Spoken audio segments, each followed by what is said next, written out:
네, 어렵지 않은 내용의 강의를 계속 이어서 진행하도록 하겠습니다. 23-3의 내용을 강의를 하려고 하는데요. 주제를 보면 구조체의 유용함에 대해서 논의하고 있음을 알 수가 있습니다. 그런데 어떻습니까? 우리가 처음 구조체를 시작할 때 이미 여러분들에게 구조체의 유용함에 대해서 제가 미리 언급을 해드렸죠. 원래 책의 순서상 구조체의 유용함은 이 시간에 우리가 얘기를 하는 것이 맞는데 강의를 할 때는 제가 그 순서를 조금 바꿨습니다. 그래서 문법을 설명하기 앞서서 여러분들이 이 문법을 조금 더 잘 이해하시라고 구조체의 유용함을 먼저 강조하고 우리가 문법으로 들어왔습니다. 그때 얘기했던 내용이 여기서 이제 전개가 되는 거예요. 그래서 제가 가급적이면 중복해서 언급은 하지 않으려고 하고요. 아마 기억하실 겁니다. 구조체가 100% 프로그램에서 등장할 수밖에 없는 이유. 제가 먼저 강조했던 내용입니다. 그 부분을 다시 한번 들어보시는 것도 괜찮을 것 같고요. 그 다음에 또 책에 있는 내용을 물론 제가 이제 본문으로 들어가서 어느 정도 다시 말씀을 드리긴 하겠지만 우리가 그때 얘기했던 것을 한 번 더 정리하는 정도로 제가 언급을 하려고 합니다. 자, 그 다음에 이제 뭐 중첩 구조체, 뭔가 중첩이란 얘기가 들으면 상당히 이제 어렵게 느껴집니다. 그런데 구조체 안에 이제 구조체의 변수가 멤버로 들어가는 것을 가리켜 중첩 구조체라고 이제 표현을 해요.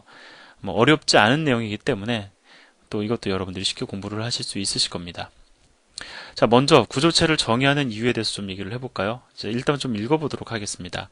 앞에서 제가 말씀드렸던 내용이죠. 연구안 있는 데이터를 하나로 묶을 수 있는 자료형을 정의하는 데 있어서 사용되는 것이 구조체입니다. 뭐 우리가 이제 문법적으로 구조체를 잘 아니까 딱 이렇게 제가 읽기만 해도 여러분들이 충분히 이해할 수 있으실 겁니다. 자, 그럼 왜 묶느냐라는 겁니다. 이유가 너무 사실은 간단하고 정확해요. 데이터의 표현 및 관리가 용이해지죠. 뭐 이 정도만 말씀을 드려도 여러분이 충분히 이해하실 수 있을 겁니다. 뭐 조금 보탠다면 관련 있는 데이터들은 생성될 때 같이 생성되고 소멸될 때 같이 소멸되고 함수의 인자로 전달될 때 같이 전달이 됩니다. 따라서 얘네들을 하나로 묶어버리면 생성도 쉽고 소멸도 쉽고 그 다음에 또 무엇도 쉬워요? 이동도 쉽습니다. 그래서 이제 묶는 거죠. 그리고 그렇게 묶어서 데이터의 표현 및 관리가 용이해지면 결과적으로 코드가 간결해진다라는 것도 우리가 앞에서 얘기를 했었죠. 그래서 뭐 예를 들어 사람의 여러 가지 정보를 갖다가 저장을 한다. 여러 가지 정보다라는 데에서 벌써부터 사실은 배열이 여러 개가 필요한 겁니다. 여러 사람의 여러 정보를 저장을 하려면 배열이 여러 개가 필요한데 그 여러 사람의 정보를 그러니까 한 사람의 정보, 한 사람의 정보 중에서 그 여러 가지 정보를 갖다가 우리가 구조체로 정의를 하면, 그리고 그 구조체 변수를 대상으로 해가지고 우리가 배열을 선언하면, 하나의 배열을 통해가지고 우리가 뭐 여러 가지 정보를 관리할 수 있는 뭐 그런 부분들에 대해서도 언급을 했었는데, 여기서 이제 코드가 다시 나옵니다. 이 코드를 가지고 한번 우리가 복습을 좀 해보도록 하겠습니다. 자, 학생 정보를 저장을 하려고 해요. 그래서 여기서 보면은 이제 메인 함수에서 보여드리겠지만은 총 7명의 학생 정보를 저장하기 위한 그런 예제가 구성이 되어 있습니다. 자, 그래서 7명의 학생 정보, 즉 중요한 것은 학생 정보죠. 학생 정보 대표적으로 이름, 그다음에 뭐 이건 고유 번호, 우리가 보통 이제 학번이라고 얘기를 했었는데 저 때만 해도 뭐 지금도 크게 차이는 없을 거라고 생각이 듭니다. 그다음에 학교 이름, 그다음에 전공, 학년, 뭐 이런 것들이 기본적인 학생들의 정보가 되겠죠. 이것을 총 7명의 정보를 갖다가 지금 저장을 하려고 합니다. 그래서 그것을 목적으로 student라는 이름의 구조체를 정의를 한 거죠. 자, 이렇게 하나의 구조체를 필요한 정보를 갖다가 묶어서 하나의 구조체를 정의했기 때문에 우리가 7명의 학생 정보를 저장하기 위해서 하나의 배열만 선언해도 되는 것이죠. 자, 만약에 우리가 이 정보, 학생 이름, 고유번호, 이름, 전공, 학년 정보를 총 7명의 정보를 저장을 하려고 한다. 근데 구조체를 정의하지 않았다. 라고 했을 때 이들을 어떻게 관리할 것인가? 사실 생각만 해도 끔찍한데 여러분들은 한번 시도해 보시기 바랍니다. 뭐 이것도 만만한 일은 분명 아닐 거예요. 왜? 일단 배열이 7개가 필요한데 그 저장해야 되는 대상이요. 뭐 학년 정보, 이건 사실 간단합니다. 인트형 배열 선언하면 돼요. 근데 저장해야 될 대상이 이렇듯 문자열이다. 그럼 문제는 훨씬 더 복잡해집니다. 따라서 제가 말씀드리고 싶은 건 뭐냐면요.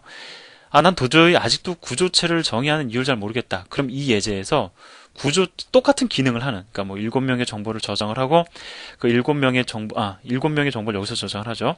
저장을 하고, 그 다음에 그 정보를 출력하는 예제를 작성을 하시되, 구조체를 사용하지 않는 형태로 바꿔보세요. 그럼 아마, 뭐 끝까지 완성을 하셔도 좋고요. 완성을 하는 과정에서 구조체가 이래서 필요한 거구나 바로 여러분들이 느끼실 수 있으실 겁니다. 자, 그래서 이 정도만 제가 말씀을 드리도록 하죠. 자, 그 다음에 이제 중첩된 제가 가끔 이런 소리가 나오는 거 용서를 부탁을 드립니다. 자, 이번에는 중첩된 구조체에 대해서 말씀을 드리려고 하는데요. 이게 무슨 얘기냐면 앞에서도 간단하게 언급한 적이 있습니다. 자, 서클이라는 지금 구조체를 제가 정의를 하려고 합니다. 자, 서클이라는 구조체를 정의하려고 하는데 앞서 정의된 포인트라는 구조체가 있어요. 즉 포인트라는 자료형이 있는 거죠. 그러면 나는 뒤에 정의하는 서클에서는 이 포인트라는 이름을 쓸 수 있다는 겁니다. 앞에서 제가 간단하게 강의를 통해서 언급한 적이 사실 있습니다. 제가 기억을 하고 있어요. 자, 그래서 앞에서는 뭐를 갖다가 이제 멤버로 뒀었냐면요.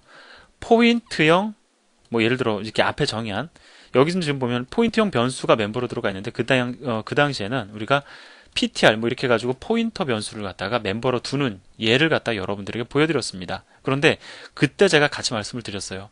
포인터 변수뿐만 아니라 이렇게 구조체 포인트의 변수도 멤버로 둘 수 있습니다. 당연한 거죠. 이미 포인트라는 이름의 자료형이 정의가 됐으면 얘는 기본 자료형이 사용될 위치에 얼마든지 사용할 수가 있는 겁니다. 따라서 우리가 더블이라고 선언할 수 있듯이 앞서 정의된 포인트도 멤버로 둘 수 있다라는 것이죠. 자, 그러면 이렇게 이제 정의가 됩니다. 그러면 서클형 구조체 변수는 그 형태가 어떻게 될까요? 제가 좀 크게 한번 그림을 그려볼게요. 자, 네모나다고 가정을 하는 겁니다. 자, 일단 크게 나뉘어지겠죠. 크게 나뉘어져서 뭐 이렇게 반 나눴지만 사실 그 크기가 지금 보니까 지금 같은 경우 또 일치가 되네요. 더블이 8바이트고 얘가 4바이트니까 뭐 딱 반 나눠놨습니다. 자, 그래서 얘가 이 영역이 뭐냐면은 포인트라고 하지 말고 이 멤버의 이름이 cen이니까 CEN이 되는 거죠. 그 다음에 이 영역이 RAD가 되는 겁니다. 자, 그런데 이 cen 같은 경우에는 포인트형 구조체 변수죠. 자, 따라서 이 포인트 같은 경우는 X포스와 Y포스로 이루어져 있습니다. 그래서 얘는 또다시 나뉘어져요. cen에는 X포스가 있고요. 그 다음에 Y포스가 있습니다. 얘는 RAD고요. 자, 이러한 형태로 서클형 변수를 선언하면 이러한 형태로 이제 변수가 만들어집니다. 자, 그러면 예를 들어서요. 이 변수의 이름이 C1이라고 가정을 해봅시다. 자, 그러면 C1의 CEN의 X포스의 값을 10 저장하는 코드를 작성하길 원한다. 어떻게 하면 될까요? 자, C1이 얘의 변수라고 가정을 하겠습니다. 서클형 변수입니다. 어떻게 쓰면 될까요? 여러분들이 생각하는 거 그대로 한번 적용을 해봅시다. 일단 C1에 X포스로 바로 들어가는 게 맞을까요? 그렇게 바로 들어가도록 문법을 구성했으면 그것이 맞았겠지만 항상 그 이름은 우리가 일단 구조체 변수 같은 경우에는 구조체 변수의 이름을 거치지 않고서는 그 멤버에 들어갈 수 없게 되어 있습니다. 즉 이렇게 보시는 게 맞아요. 제가 그 틀을 갖다 그려드리면 C1은 무엇과 무엇으로 이루어져 있냐면 cen과 RAD로 이루어져 있습니다. 근데 또 cen은 무엇과 무엇으로 이루어져 있냐면 X포스와 Y포스로 이루어져 있어요. 따라서 내가 예를 들어서 X포스에 접근한다. 그러면 C1.cen.x포스는 20, 뭐 아니면 10 이렇게 써서 여기에 10을 저장하게 됩니다. 하나 더 써볼까요? 자, 그럼 Y포스에 접근을 한다. 그러면 C1.cen.y포스는 20이다 라고 하면 여기에 20이 저장이 됩니다. 자, 대신에 RAD 같은 경우에는 뭐 이렇게까지 들어갈 필요 없죠. 그냥 C1.RAD는 3.14라고 쓰면 여기에 3.14가 저장이 됩니다. 자, 제가 추가적으로 더 설명 안 드려도 그러한 형태로 들어가겠구나라는 거 여러분들이 충분히 예측하실 수 있으셨을 겁니다. 자, 그러면 이 예제를 좀 보도록 하죠. 메인 함수에서 C1을 갖다가 초기화 해주고 있는데요. C1이라는 구조체 변수를 선언과 동시에 초기화를 해주고 있는데 초기화의 형태가 이렇게 됩니다. 여기 중괄호가 들어갔어요. 왜 중괄호가 갑자기 들어갔냐면 물론 바깥쪽 중괄호는 당연히 있어야 됩니다. 근데 이 안에 중괄호가 들어간 이유는 뭐냐면 첫 번째 멤버인 CEN이 구조체 변수이기 때문에 그렇습니다. 즉 얘가 구조체 변수 CEN을 초기화하게 될 거고요. 그 다음에 얘가 RAD를 초기화하게 될 겁니다. 즉 X포스의 값은 1이 될 거고 Y포스의 값은 2가 될 거고 그 다음에 RAD의 값은 3.5가 되는 이러한 형태의 구조체 변수가 만들어지는 거죠. 물론 제가 이렇게 써놨지만 실제로는 얘네 둘은 무엇으로 또다시 묶여 있는 겁니까? 얘는 CEN이라는 이름으로 묶여 있는 형태예요. 자, 근데 참고적으로 또 여기서 하나 더 말씀을 드립니다. 사실 초기화할 때는 이 형태가 가장 깔끔합니다.